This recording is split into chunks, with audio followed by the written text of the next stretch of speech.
እሺ እንደምን ዋላችሁ።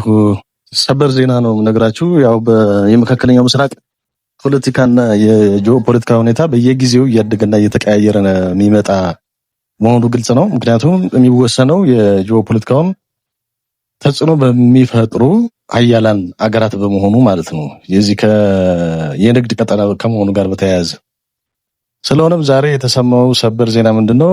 የደቡብ የመን የሴፓሬቲስት ግሩፕ የሚባለው የሰሜኑን ክፍል ይዞ የነበረው አካል የተገንጣይነትን ትቻለሁ ዲዞልቭ አድርጌያለሁ የሚል መግለጫ ሪያድ ላይ ሰጥቷል።